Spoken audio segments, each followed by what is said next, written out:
Today I will discuss with you oxygen family. Today I am going to start with the oxygen family. Okay बेटा, ये जो oxygen family है, oxygen family, you know इसमें oxygen होता है, sulphur होता है, सेलेनियम होता है, टेलोरियम होता है, पोलोनियम होता है। ठीक है, ये जो फर्स्ट फोर हैं इनको हम चैल्कोजन बोलते हैं बेटा। They are called as a chalcogen. Chalco का मतलब बताया था बेटे आपको। चैल्को का मतलब होता ओर है, ओर जनरेटर बेटे। ये जनरेट द ओर, जो ओर हमें मिलती है ना अर्थ से मेटल की, वो इनसे मोस्टली बनी होती है और ये रेडियो एक्टिव है, ये हमें ऐसे नहीं मिलता। This is not chalcogen, these four are chalcogen. और ऑक्सीजन फैमिली के पहले तो वही आता बेटा इनकी इलेक्ट्रॉनिक कॉन्फ़िगरेशन, इलेक्ट्रॉनिक कॉन्फ़िगरेशन।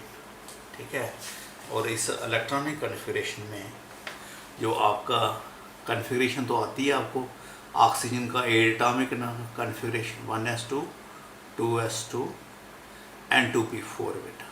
ठीक है, आप इसको लिख सकते हो helium, then 2s2 2p4। Okay, oxygen के बाद सल्फर आता है, सल्फर की आती है नियॉन बेटा, 3s2 3p4।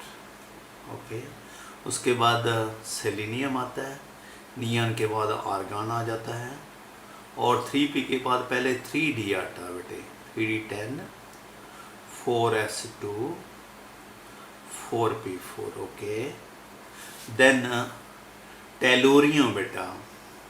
ठीक है, krypton, helium, neon, argon, krypton, 3d के बजाय 4d10 बेटा, 4d10 5s2 5p4। Okay, tellurium के बाद पोलोनियम, क्रिप्टॉन के बाद जीनॉन बेटा। यहाँ पर पहले आता है 4f14 और फिर आता है 5d10 और फिर आता है 6s2 और ये आता है 6p4। ये बेटा मैंने आपको समझा दिया था ना लास्ट, तो इसको मेरे ख्याल में दोबारा ज़रूरत नहीं है। अगर किसी को डाउट है तो मुझे पूछ लेना मेरे से, ठीक है बेटा। तो बैलेंस शेल में यही है सब में, 3s2 ये इनका जर्नल बैलेंस शेल बना, ns2 np4। ओके, तो जर्नल इनकी जो जर्नल बैलेंस शेल कॉन्फ़िगरेशन बनेगी, बैलेंस शेल कॉन्फ़िगरेशन वो क्या होगी, ns2 np4। okay, this is the general balance shell configuration where n vary from 2 to this 6। okay, तो ये हो गया बेटा इनकी कॉन्फ़िगरेशन।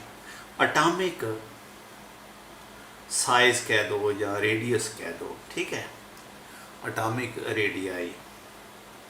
तो बेटा स्मॉल एटॉमिक रेडियस है इनका, they have got small atomic radius. ठीक है, ये नाइट्रोजन फैमिली से इनका साइज छोटा है, small atomic radius, and increases on moving down in the group. Increases, जब आप ऊपर से नीचे आते हो बेटा तो इनका जो मूव करते हो डाउन तो ये बढ़ता है बेटा, ये increases, atomic radius increases on moving down in the group. हो गया, ये बात होगी। Then you have got ionization energy, ionization energy. देखो बेटा इनकी जो आयनाइजेशन एनर्जी है, ज़रा पहले मैं आपको समझाता हूँ इलेक्ट्रॉनिक कॉन्फ़िगरेशन देख के। ये जैसे ऑक्सीजन है, इसके बैलेंस शेल में क्या है, 2s2 2p4। s में 2 इलेक्ट्रॉन है बेटे और p में 4 है। ठीक है, तो ये 1 2 3 4 क्लियर बेटा। ये जो 2p4 है ना, ये वाला 2p4, इसका एक इलेक्ट्रॉन आसानी से निकल जाता है, क्योंकि अगर एक इलेक्ट्रॉन आसानी से निकल जाए ये p हाफ फिल्ड हो जाता है, और हाफ फिल्ड कन्फिगरेशन जो है वो स्टेबल होती है। So first ionization energy of oxygen family is lesser than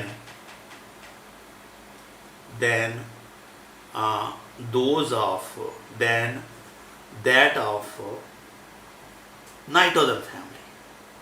nitrogen family की फर्स्ट आयनाइजेशन एनर्जी हायर है, क्योंकि नाइट्रोजन फैमिली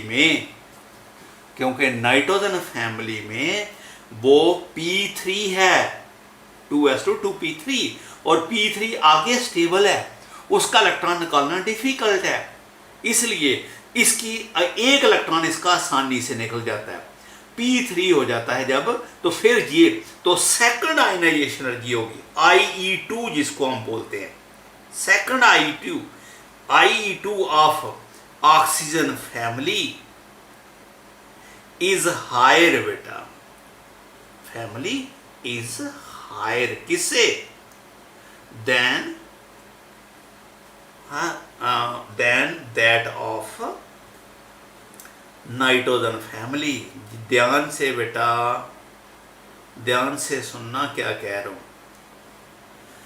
ऑक्सीजन का जब आप एक इलेक्ट्रॉन निकाल देते हो तो ये भी 2p3 हो जाता है, ऑक्सीजन ही सभी मेंबर इसके, तो ये स्टेबल हो जाता है। आप कहेंगे सर ऑक्सीजन का भी ये हो गया प्लस, जब एक इलेक्ट्रॉन निकल गया तो ये क्या बन गया 2s2 2p3। तो नाइट्रोजन का जो है वो भी क्या है 2s2 2p3।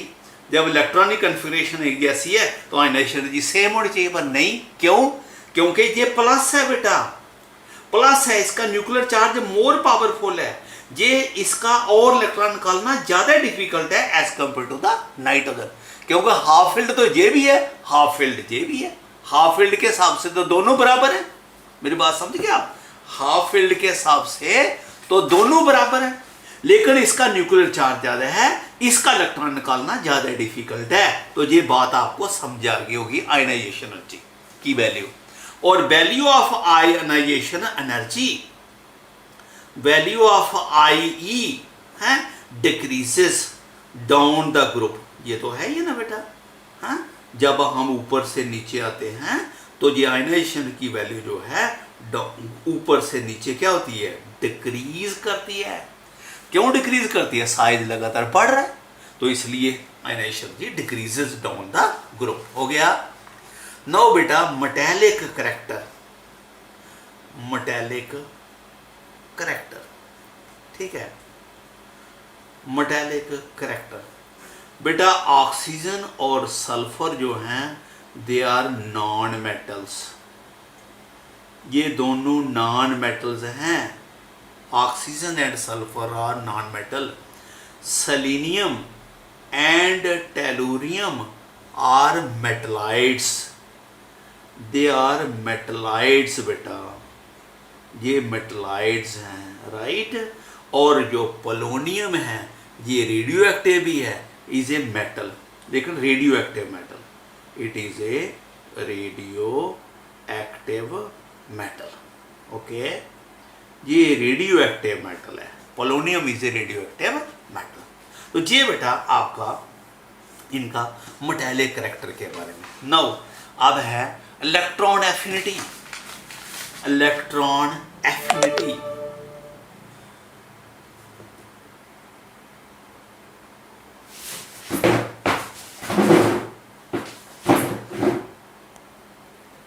Electron affinity, electron affinity देखो बेटा, नाइट्रोजन फैमिली की इलेक्ट्रॉन एफिनिटी 0 थी। क्यों?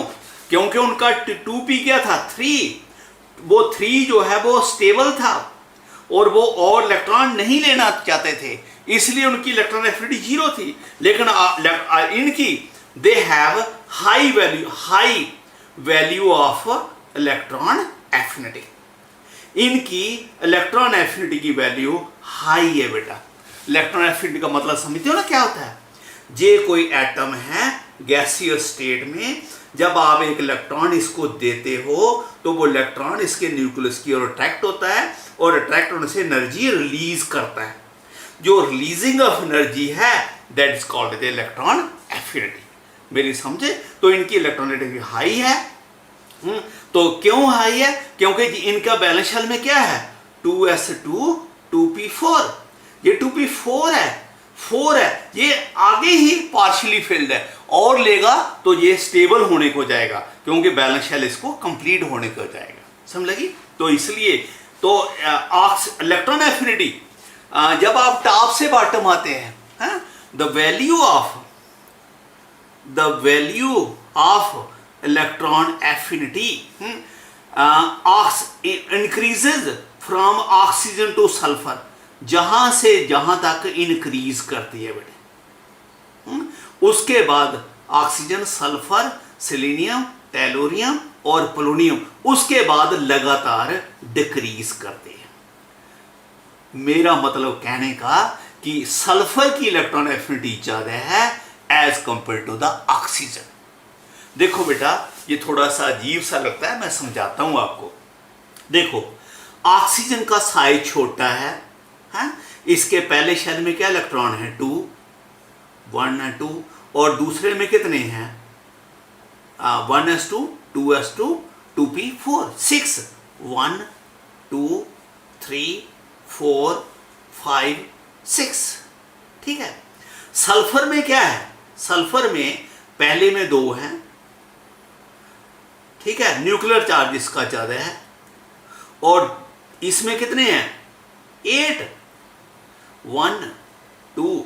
सल्फर का इसका एटॉमिक नंबर कितना है? 8। इसका कितना है? 16। तो 16 में 2 8 2 3 4 5 6 7 8, और नेक्स्ट में कितने हैं? 6 1 2 3 4 5 6। देखो बेटा, जब आप इसको इलेक्ट्रॉन देते हो तो ये यहां आ रहा है, ठीक है। ये जो इलेक्ट्रॉन है, ये जो आगे इलेक्ट्रॉन ऑक्सीजन में पड़े हैं, they are very close to each other. जो नया इलेक्ट्रॉन आता है उसको वो जो आगे इलेक्ट्रॉन है उनसे रिपल्शन फील होती है, और इसकी वजह से वो शेल में नहीं जा सकता, शेल के बाहर रह जाता है, अवे रह जाता है। So it feel repulsion from the electron already present the valence shell. लेकिन सल्फर में जब इलेक्ट्रॉन देते हैं तो वो शेल में चला गया। देखो, ये पहला शेल है, ये दूसरा और ये तीसरा है। ये पहला है, दूसरा, तीसरा। इसका इलेक्ट्रॉन भी किस में आ गया? तीसरे में ऑलमोस्ट। इसका इलेक्ट्रॉन भी किस में आया है? तीसरे में, क्योंकि वो इलेक्ट्रॉन इस शेल में नहीं जा सका, क्योंकि उसको इससे रिपल्शन हो रही है। रिपल्शन क्यों हो रही है? क्योंकि स्पेस कम है, उसमें आगे इलेक्ट्रॉन ज्यादा है, तो उसको रिपल्शन हो रही है। जहां जो ये जो एनर्जी लेवल है थर्ड, इसमें स्पेस बहुत ज्यादा है, और इलेक्ट्रॉन जो है उसको जो आगे इलेक्ट्रॉन है उनसे रिपल्शन कम फील हो रही है, और वो इधर आ रहा है न्यूक्लियस के। ऑलमोस्ट इस इलेक्ट्रॉन का न्यूक्लियस डिस्टेंस और इस इलेक्ट्रॉन का न्यूक्लियस डिस्टेंस सेम हो गया। ये भी 1 2 3 है, ये भी 1 2 3 है, लेकिन इसका न्यूक्लियस स्ट्रांग है क्योंकि इसमें प्रोटॉन ज्यादा हैं। इसका न्यूक्लियस वीक है क्योंकि इसमें प्रोटॉन कम है। इसकी वजह से ये इलेक्ट्रॉन इस न्यूक्लियस की ओर ज्यादा अट्रैक्ट होता है। जब ये ज्यादा अट्रैक्ट होगा, ये ज्यादा स्टेबल होगा, तो ये एनर्जी ज्यादा रिलीज करेगा। इसलिए हम कहते हैं ये इलेक्ट्रॉन एफिनिटी जो है वो इंक्रीज करती है, that increases from oxygen to sulphur, and further it continuously decreases, क्योंकि लगातार अब साइज बहुत बड़ा हो गया। ऑक्सीजन का साइज स्मॉल होने की वजह से जो इलेक्ट्रॉन एडेड है वो न्यूक्लियस के वैलेंस शेल में नहीं जा सकता, दैट फील्स रिपल्शन। तो इसकी वजह से वो इस न्यूक्लियस की ओर अट्रैक्शन कम होती है। अट्रैक्शन कम होगी, एनर्जी रिलीज कम होगी। जहां अट्रैक्शन बढ़ गई क्योंकि न्यूक्लियर चार्ज ज्यादा हो गया, डिस्टेंस सेम रहा, तो इसकी वजह से इसकी इलेक्ट्रॉन एफिनिटी ज्यादा होगी, इसकी कम होगी। इसलिए oxygen to sulphur electron affinity बढ़ती है और उसके बाद लगातार डिक्रीज होती है। Okay, this is regarding electron affinity. Then elemental state बेटा, एलिमेंटल स्टेट। जो आपका ऑक्सीजन है ना, that exist as a in diatomic state O2 by because oxygen has tendency to form multiple bond, to form the pi bond। Oxygen pi bond बना लेता है, इसलिए दो एलिमेंट के साथ बॉन्ड बन जाता है और ये O2 बिकम स्टेबल। लेकिन जो दूसरे एलिमेंट हैं, अदर एलिमेंट जो हैं, they do not form pi bond बेटे, वो पाई बॉन्ड नहीं बनाते, do not form pi bond, वो पाई बॉन्ड नहीं बनाते बेटा।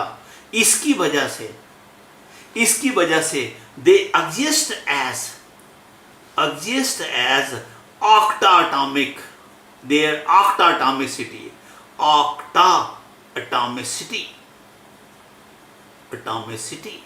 mean S8 Se8 Te8, they exist like this है। पोलोनियम तो रेडियो एक्टिव है ना, ठीक है, इनकी ऑक्टाटॉमिसिटी है, ठीक है। और इस ऑक्टाटॉमिसिटी का दे हैव गॉट द पकड़ स्ट्रक्चर। ये पकड़ स्ट्रक्चर ऐसे लिखते हैं, ये सल्फर ऐसे, ये सल्फर ऐसे, ये सल्फर है ऐसे, then you have got this sulphur like this, this sulphur like this, this sulphur, जी इस तरह से इनका पकड़ स्ट्रक्चर बनता है। इसको बोलते हैं पकड़ स्ट्रक्चर, PUCKERED, W ऐसे ऐसे करके, और जी 1 2 3 4 5 6 7 8 वो इकट्ठे हुए हैं। और इनमें ये जो है ये क्योंकि डबल बॉन्ड नहीं बनाते, ये सब ने सिंगल बॉन्ड बनाए, इधर 2 बनाए हैं, ये सब ने 2 बॉन्ड बनाए, तो ये होगी इनकी बेटा एलिमेंटल स्टेट। ओके, नेक्स्ट दूसरी वीडियो पढ़ेंगे।